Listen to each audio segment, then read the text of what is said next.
आचार्य चरक अनुसार इन्होंने कुछ वर्ण बताए हुए हैं जो मधु है। मार्कशीट पे बोला है तेल वर्णी, तो हमने इसका कोड बनाया माथे पे तेल लगाना। ठीक है, मार्कशीट तेल वर्णी। घृत पोतना, तो मैंने घृत पोत दिया, तो पौतिक क्या है, घृत वर्णी है। फिर इसको आप इसको याद कर सकते हो, छौक लगाना। छौक लगाना मतलब छौद्र कपिल वर्णी। बचता है सिर्फ एक, ठीक है, ब्राह्मण जो है श्वेत वर्णी है। यही आपको याद रखना है, बाकी तीन चीजें आपको कोड से याद हो जाएंगी। ठीक है, तो इसको याद रखना आप लोग। अगेन रिपीट करता हूँ, माथे पे तेल लगाना है मतलब माक्षिक तेल वर्णीय। घृत पूतना यानी पौत्तिक घृत वर्णीय। छौक लगाना मतलब छौद्र कपिल वर्णीय, और बचता है एक भ्रामर जो कि श्वेत वर्णीय। ठीक है, अब आते हैं थोड़ा सा आगे चलते हैं। यहाँ पर आचार्य सुश्रुत ने ना माक्षिक का, आप कह सकते हो, रोगाधिकार बताया, सॉरी मधु का। तो माक्षिक को बोला है श्वास काश नाशक, तो ये हमें याद रखना पड़ेगा। देन इन्होंने बोला है कि इजिली याद होगा, छात्र को प्रमेय कुष्ठ हुआ, ऐसे याद रख सकते हो। छात्र को प्रमेय कुष्ठ हुआ, तो छात्र मधु प्रमेय कुष्ठ नाशक। आर्धे नेत्र मतलब आधे नेत्र, ठीक है, आधे नेत्र। अर्ध नेत्र भी याद रख सकते हो, तो आर्धे जो मधु है उसको नेत्र रोगों में दिया जाता है। औद्दालक ये थोड़ा सा अलग है। औद्दालक देखो, स्वर विकार कुष्ठ और विषनाशक है, तो ये विषनाशक की वजह से ना औद्दालक याद रखना पड़ेगा आपको। ठीक है, इसका कोड हमने बताया है प्रमदा, सॉरी प्रवदा है, प्रमदा नहीं। प्रमेह वमन में क्या है, दाल, इसको याद रखना, दाल। प्रमेह और वमन में दाल नाम का मधु यूज किया जाता है। ठीक है, ये इतनी बात हुई। आगे चलते हैं, अब थोड़ा सा स्पेसिफिक हो रहा है। आचार्य तो सुश्रुत कहते हैं मधु क्या है, त्रिदोष नाशक है। आचार्य चरक कहते हैं मधु वात कारक और कफ नाशक है। ये स्पेसिफिकली बोला है, और ये देखा जाता है, नेचुरली आपको देखने को मिले। मधु कफ का नाश करता है, लेकिन साथ में क्या है, वात को भी बढ़ाता है। ठीक है, इसको आपको याद रखना है। प्रमेह में मधु का निषेध नहीं है, उसके योग बताए गए हैं कई सारी जगह पे। ये आप थोड़ा सा ध्यान रखोगे एग्जाम पॉइंट ऑफ व्यू से।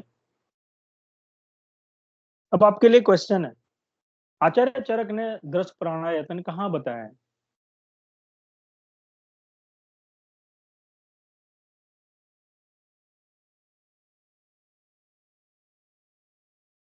चैप्टर कौन सा है?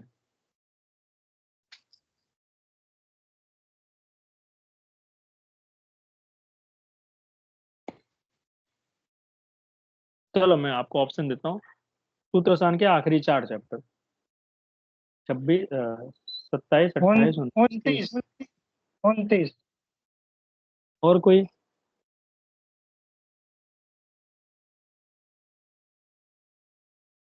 बोलो। 27, 28, 29, 30। इस चैप्टर में 10 प्राणायतन का वर्णन है। आप सभी आंसर टाइप भी कर सकते हो। 28 चैप्टर है, 28वां अध्याय। ठीक है, लिख लेना।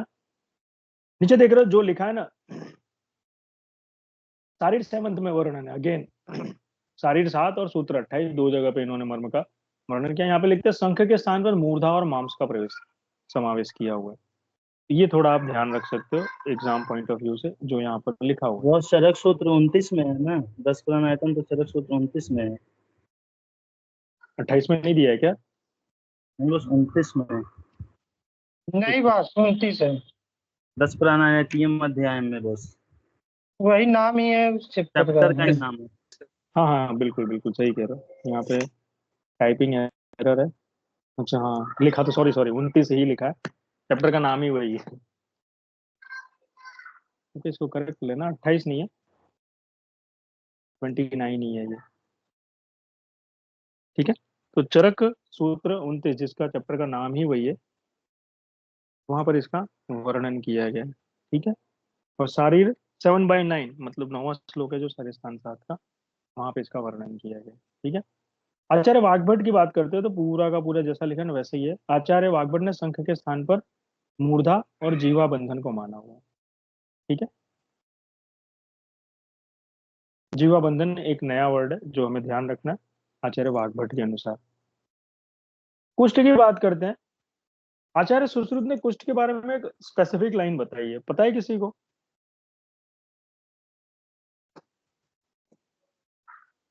आचार्य सुश्रुत ने कुष्ठ के बारे में एक अलग से लाइन बताई जो सबसे डिफरेंट है। किसी को पता हो तो बताओ।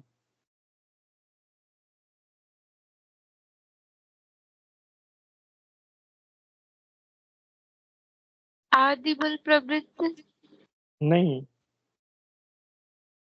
ना आता कष्ट करो व्याधि। नहीं, वो भी चलो एक लाइन हो। बस पंचकर्म गुणातीत। नहीं, वो भी नहीं। दीर्घ रोगाणाम बस। नहीं। संसर्गज है। नहीं। चलो, नहीं आप सब बता रहे हैं वो सब अच्छी चीज है, लेकिन एक कॉम स्पेसिफिक लाइन है जो कहते हैं कि सर्वकुष्ठानि सवातानि सपित्तानि सकफानि सकृमिणी। ये उन्होंने बोला कि सारे कुष्ठ वात से, पित्त से, कफ से और कृमि से उत्पन्न होते हैं। ये उनका एक स्पेसिफिक लाइन है कुष्ठ के बारे में। ठीक है। मतलब वो स्टार्टिंग में कह देते हैं कि भाई कुष्ठ में ना कृमि की चिकित्सा त्रिदोष के साथ करनी है, ऐसा उन्होंने बोला हुआ। ये थोड़ा सा उनका मुझे थोड़ा यूनिक लगता है। बाकी सारी चीजें सब जगह आपको मिल जाएंगी। आचार्य चरक भी पंचकर्म में कहते हैं कि उसको वो लांगा जाता है, पंचकर्म से भी सही नहीं होता है। ये सारी चीजें बताई हुई है उन्होंने, लेकिन ये थोड़ा ध्यान रखना है। हम पहले भी इसको देख चुके हैं कैसे इसको याद रखना है, तो मैंने आपको बताया पहला पहला अल्फाबेट याद रखना है। ठीक है। अब इसको आसानी से याद रख लो। कपाल में देख रहे हो क्या लिखा हुआ है? विषम विश्रुतानी। ठीक है। कृष्ण अरुण वर्ण का, औदुंबर ताम्र वर्णीय पक्व गूलर के जैसा, मंडल श्वेत रोम से व्याप्त है। देखो कितना स्पेसिफिक क्वेश्चन है। आपसे पूछे कि आचार्य चरक के अनुसार कौन सा कुष्ठ श्वेत रोमों से व्याप्त होता है? अब बोलो यार ये तो कहीं पढ़ा नहीं है, लेकिन वो इस तरह का क्वेश्चन है, सबको ये याद रखना है। दूसरे जीवों में क्या लिखता है? बहिर अंतर श्याव। ठीक है। पुंडरीक में क्या है लिखा है? किनारे लाल होंगे, मध्य में रक्त वर्णी, रक्त श्वेत वर्णी, मतलब रक्तज और श्वेत वर्णी। आचार्य सूचना बोला कमल पत्र सदृश। सिद्ध कैसा है? अलाबू। अलाबू किसको बोलते हैं? लौकी। तो लौकी का पुष्प आप सभी ने देखा होगा, उसके सफेद पुष्प होता के समान ये देखने को मिलता है सिद्ध। ठीक है। काकड़ंती का सबको पता है, गुंजा को कहते हैं, तो गुंजा के समान ये कुष्ठ दिखाई देता है। ये आपको ध्यान रखना। आचार्य सुश्रुत ने सिद्ध दद्रु नहीं, सिद्ध में अतसी पुष्प वर्णी लिखा हुआ है। ठीक है। इसको थोड़ा सा आप लोग लिख लेना। आगे चलते हैं, क्षुद्र कुष्ठ की बात करते हैं। तो एक कुष्ठ में क्या लिखा है? अस्वेदनम यन मत्स्य सकलो, मछली का जो ऊपर की स्किन होती है ना उसके समान एक कुष्ठ दिखता है। चर्म कुष्ठ लिखा हाथी के चमड़े के समान है। किट्टी भैया याद रखना व्रण के समान है। दद्रु खुजली और लालिमा युक्त पीड़िका है। चर्म दल में कह सकते हो स्पर्श असहत्व है। पामा, इसको हम लोग स्कैबीज से कोरिलेट करते हैं। कंडू ज्यादा होगा और स्त्राव अधिक होगा। ईचिंग एंड सिक्रेशन ज्यादा देखने को मिलेगा। ठीक है। ये हमें याद रखना है। यहाँ पे यहाँ पे एक महावास्तु वर्ड है। ठीक है। व्रण सदृश के आगे एक और वर्ड है किण खर स्पर्शम।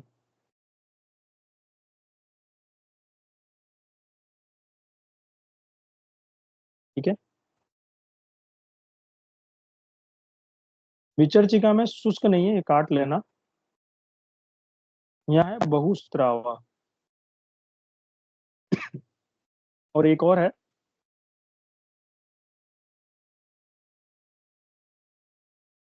सभी को आवाज आ रही है ना अच्छे से?